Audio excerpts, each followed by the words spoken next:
हे आपलं परम भाग्य. जीवनामध्ये आपण वकील झालो, आपण डॉक्टर झालो, आपण इंजिनियर झालो, आपण प्राध्यापक झालो, हे झालं ठीक आहे, पण हरिभक्त होणार. हरिभक्तीशिवाय या जीवनामध्ये इतर ज्या बाबी आहेत, इतर ज्या उपाध्या आहेत, ह्या त्या हरिभक्तीच्या समोर शून्य आहे. आवाज देतो थोड्या. आपण सहजासहजी या जन्मात आलेलो नाही. अनेक जन्म झाले. 84 लक्ष योनीमधून आपण फिरत आहोत. आपण 20 लक्ष योनी वृक्षामध्ये घेतल्या, 11 लक्ष योनी कुर्मी कीटकामध्ये घेतल्या, 10 लक्ष योनी आपण पशुपक्ष्यामध्ये घेतल्या, 30 लक्ष योनी आपण प्राण्यामध्ये घेतल्या आणि 4 लक्ष योनी आपण मनुष्य योनीमध्ये घेतल्या. असं आपण 84 लक्ष योनी फिरून आलो. आपण मांजर होतो, कुत्रा होतो, वेगवेगळ्या स्तरांना आलो. आपण वेगवेगळे संस्कार त्यामुळे आपल्यावर आहेत. अशा एवढ्या मोठ्या आणि फेरा आपण फिरून जेव्हा पाप पुण्यम समकृत्वा नर योनिशी जायते, ज्यावेळी आपलं पाप पुण्याचं पारडं जेव्हा समसमान झाला तेव्हा कुठे हा नरदेह प्राप्त झाला. म्हणजे एवढ्या मोठा एवढ्या मोठा फेरा मारल्यानंतर एक योनी कोटी फेरा आणि मनुष्य देह वारंवार. आणि मग ह्या मनुष्य देह आपल्याला जो मिळाला हा कशा करताय? जेव्हा आपलं खूप कमाई करायची, आपलं सगळं आणि सुखी जीवन घालवायचं आणि एक दिवस मरून जायचं याच्याकरता नाही. निजात्म प्राप्ती लोक कोणी देवी केली मनुष्य योनी. मनुष्य योनी कशा करता की भगवंताला असं वाटलं की मला प्राप्त करणारी योनी निर्माण व्हावी, या दृष्टिकोनातून मानवाला निर्माण केलं भगवंतानी. भगवंतानी अनेक योनी आणि जन्माला घातल्या, पण भगवंताला समाधान झालं नाही. भगवंताला समाधान झालं नाही की मला जाणणारी योनी निर्माण झालेली नाही, आणि म्हणून त्यांनी त्याला प्राप्त करण्याकरता ही मनुष्य योनी आपल्याला या ठिकाणी प्राप्त झाली आहे. हिचं सार्थक करणं आपलं काम. आपलं काम करा. कर्मण्येवाधिकार असते. आपला कर्म करण्याचा अधिकार. प्रत्येकाने आपापलं कर्म करावं. शेतकऱ्याने आपलं कर्म करावं, वकिलाने आपलं कर्म करावं, डॉक्टरने आपलं कर्म, इंजिनियरने आपलं कर्म करावं.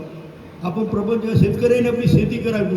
एक लक्षात ठेवा, हे सर्व करत असताना माझ्या पांडुरंगाला धरून करा, म्हणजे जीवन कृतार्थ झाल्याशिवाय होणार नाही. त्यामध्ये पंढरीची वारी करा. आषाढी कार्तिकी पंढरीची वारी. देव आपली वाट बघतो. पंढरपूरला आपण जातो असं म्हणतो, 1 महिन्यापासून आपण तयारी करतो पंढरपूरला जाण्याची. पण एक बघा यामध्ये की तुम्ही जातो म्हणता ही गोष्ट खरी आहे, पण अखिल विश्व ब्रह्मांड परमात्मा तुमची वाट बघतोय. आषाढी कार्तिकी विसरू नका माझं, आणि सांगत शिकवतो पांडुरंग काय मागतो. एवढा अखिल विश्व ब्रह्मांड नाही की ज्याच्या सत्तेनं संपूर्ण विश्व चालत आहे. चाले हे शरीर कोणाची असते, कोण बोलवी ते हरिविन, देखवी ऐकवी एक नारायण, त्याचे भजन शिकवू नका. तो अखिल विश्व ब्रह्मांड नायक सर जगाचा करता आणि आपली वाट बघतो. यापेक्षा आपण काय भाग्य आपलं सांगा. म्हणून आमचे वारकरी खरोखर पूजनीय आहे, वंदनीय आहे. सर्वात जर कोण श्रेष्ठ असेल तर वारकरी आहेत. वारकऱ्यासमोर एक छोटं उदाहरण देतो तुम्हाला. एका गरीबाचा मुलगा फार मोठा शिकला आणि अमेरिकेत गेला. आणि अमेरिकेत गेल्यानंतर त्या ठिकाणी त्याची मोठी फॅक्टरी वगैरे त्याचं सगळं मोठे ऑफिसर त्याच्या हाताखाली सगळं झालं. त्याचे वडील वारकरी होते. मग त्यांनी वडिलांना सांगितले की बाबा तुम्ही कसं करा पण अमेरिकेमध्ये या. तर बाबाने एक दिवस गरीब परिस्थितीत ना एवढंसं धोकं आपली थोडसेला छोटीशी आपली भांडी म्हणानं अशा प्रकारचं, आणि डोक्याला थोडंसं पागोटं बांधलेला असा वेश त्याचा, आणि सगळं विमानाचं रिझर्वेशन वगैरे केलं. सगळे लोक त्याच्याकडे पाहायला लागले. तरी एवढा हा माणूस विमान कसा चालला आहे, कसं एवढं आहे. उतरला त्या एअरपोर्टवर विमानतळावर तर 100 ऑफिसर त्याच्या खालचे, त्याच्या मुलाच्या खालचे 100 ऑफिसर त्याचं स्वागत करण्याकरता आणि वडील आल्याबरोबर सज्जन होतो. मला काय सांगू, तो आपल्या आई वडिलाच्या चरणावर साष्टांग नमस्कार केला. एवढा मोठा, ज्याच्या खाली हाताखाली एवढे मोठे सुपर क्लासून ऑफिसर्स आहेत, त्या साहेबांनी आपल्या वडिलाच्या चरणावर लोटांगण घातली. मग विचारलं की शक्ती कुठून आहे? हे तुम्हाला एवढे वंदन करतात. एका सुज्ञ माणसाने विचारलं, एका सुज्ञ ऑफिसरने विचारलं की म्हणे एवढी तुम्हाला शक्ती कशी आली? त्यानं सांगितलं मी पंढरपूरचा वारकरी आहे. हे वारकऱ्याची ताकद आहे सध्या. म्हणून पंढरीची वारी आहे माझी घरी आणि अनेक न करी तीर्थ.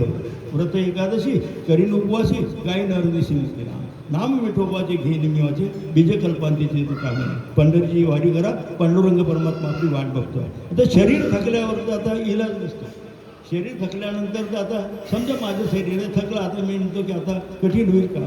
तर जर तुम्ही जाऊ शकला नाही आणि तुमची जर भक्ती मनापासून अंतःकरणापासून असेल तर परमात्मा पांडुरंग तुम्हाला भेट देतो. सध्या दिल्याशिवाय राहत नाही. आषाढी कार्तिकी विसरू नका म्हणजे सांगत असे गुरु पांडुरंग. तुम्ही जाता गावा, देव रडतो. जशी आपले मुलगी माहेरहून सासरला जाते त्यावेळी रडते, तसेच देव रडतो. तिचे आई वडील रडतात, मुलीचे खूप रडतात की आजपर्यंत होती जवळ गेली. तसा पांडुरंग परमात्मा रडतो सज्जन. आणि म्हणून एवढा मोठा कळवळाच्या अंतःकरणामध्ये तुम्ही जाता गावा, हुरूर माझी जीवा भेटेल केव्हा मदत. धावणे देव घाल